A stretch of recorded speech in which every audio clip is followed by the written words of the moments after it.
Hi friends, আমি Simita. Cooking নকে সবাইকে অনেক অনেক স্বাগত। চিকেনের তো নানান ধরনের প্রিপারেশনই আমরা খেয়ে থাকি, আর শীতকালে ধনেপাতা দিয়ে যে কোনো জিনিস রান্না করলেই তার স্বাদ ভীষণই ভালো হয়। আর সেই জন্য আজকে আমার রেসিপি হলো ধনিয়া চিকেন।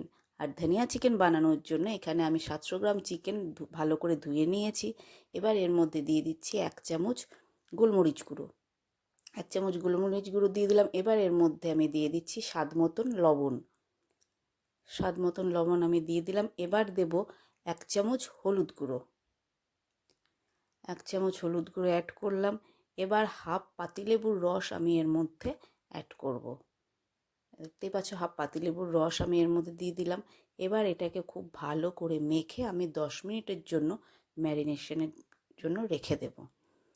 আর এদিকে আমি এখানে 1 আঁটি ধনেপাতা নিয়ে নিয়েছি, আর নিয়েছি 4টে কাঁচা লঙ্কা। এবার এটাকে আমি মিক্সিতে ভালো করে পেস্ট করে নেব। এখানে আমি কড়াতে সাদা তেল দিয়ে দিয়েছি, 4 টেবিল স্পুনের মতন সাদা তেল দিয়ে দিয়েছি। দিয়ে এর মধ্যে দিয়ে দিলাম ছোটো এলাচ, 4টে ছোটো এলাচ দিয়ে দিয়েছি। এবার এর মধ্যে দেব 2টো বড় সাইজের পেঁয়াজ আমি কুচো করে রেখেছি, সেই পেঁয়াজটা আমি এর মধ্যে দিয়ে দিচ্ছি। পেঁয়াজটা দিয়ে দিলাম। এবার এর মধ্যে দেব সামান্য লবণ, যাতে পেঁয়াজটা তাড়াতাড়ি সেদ্ধ হয়ে যায়, এই জন্য সামান্য লবণ আমি এর মধ্যে অ্যাড করছি। সামান্য লবণ আমি এর মধ্যে দিয়ে দিলাম। এবার এর পেঁয়াজটাকে আমি ভেজে নেব। পেঁয়াজটাকে এখন একটু ভালো করে ভেজে নেব, খুব বেশি ভাজবো না, জাস্ট কালারটা চেঞ্জ হওয়া অবধি। আর এটাকে আমি ভেজে নেব। দেখতেই পাচ্ছ, পেঁয়াজটাকে কিন্তু আমি ভেজে নিচ্ছি। দেখো, পেঁয়াজটা কিন্তু ভাজা হয়ে গেছে আর কালারটাও চেঞ্জ হয়ে গেছে, দেখতেই পাচ্ছ। এই স্টেজে আমি দিয়ে দিচ্ছি যে চিকেনগুলো আমি এখানে ম্যারিনেট করে রেখেছিলাম, সেই চিকেনগুলো আমি এর মধ্যে দিয়ে দিচ্ছি। দেখো, আমি চিকেনগুলো কিন্তু আমি এর মধ্যে দিয়ে দিলাম। চিকেনগুলো আমি এর মধ্যে দিয়ে দিলাম। এবার এটাকে আমি একটু ভেজে নেব। চিকেনগুলোকে এই পেঁয়াজের সঙ্গে আমি ভালো করে ভেজে নেব।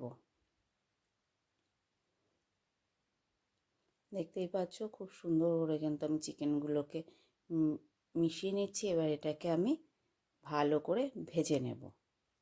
দেখো, চিকেনগুলো কিন্তু খুব সুন্দর ভাজা হয়ে গেছে, দেখতেই পাচ্ছ চিকেনগুলো কিন্তু ভাজা হয়ে গেছে। এবার এর মধ্যে আমি দিয়ে দিচ্ছি 1 চামচ আদা রসুনের পেস্ট। 1 চামচ আদা রসুনের পেস্ট আমি এর মধ্যে দিয়ে দিলাম। এবার এই আদা রসুনের পেস্টের সঙ্গে চিকেনগুলোকে ভালো করে আমি মিশিয়ে নিচ্ছি। চিকেনগুলোকে কিন্তু আমি আদা রসুনের পেস্টের সঙ্গে ভালো করে মিশিয়ে নিচ্ছি। এবার এটাকে চাপা ঢাকা দিয়ে আমি মিডিয়াম আঁচে এটাকে আমি কষিয়ে নেব। ভালো করে চাপা ঢাকা দিয়ে আমি দিয়ে দিলাম। এবার এটাকে আমি কষিয়ে নেব। দেখতেই পাচ্ছ, চিকেনগুলো কিন্তু খুব সুন্দর করে কষানো হয়ে গেছে, জলও ছেড়ে দিয়েছে, যেহেতু আদা রসুনের পেস্টটা দিয়েছিলাম। জলটাও কিন্তু খুব ভালো করে দেখো ছেড়ে গেছে, খুব সুন্দর কষানো হয়ে গেছে। আর চিকেনগুলোও কিন্তু খুব ভালো সেদ্ধ হয়ে গেছে, দেখতেই পাচ্ছ।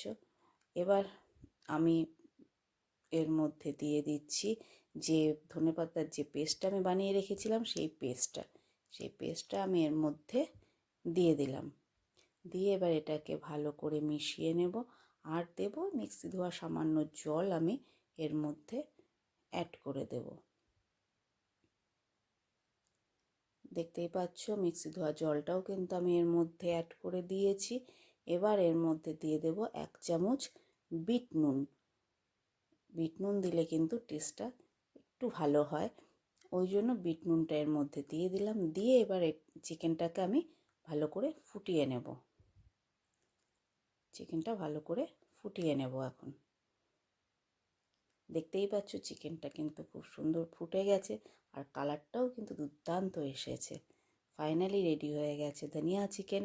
এবার এটাকে আমি নামিয়ে নেব।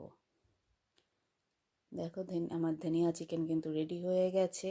এই ধনিয়া চিকেনটা কিন্তু ভাতের সঙ্গে খেতেও ভীষণ ভালো লাগে, আর রুটির সঙ্গেও ভীষণই ভালো লাগে। তাহলে রেসিপিটা তোমাদের কেমন লাগলো অবশ্যই জানিও।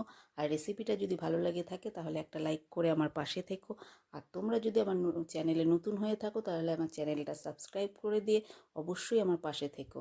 সবাই খুব ভালো থেকো, সুস্থ থেকো। চলো তাহলে আজকে এ পর্যন্তই, আবারও আসবো অন্য কোনো দিন অন্য কোনো রেসিপি।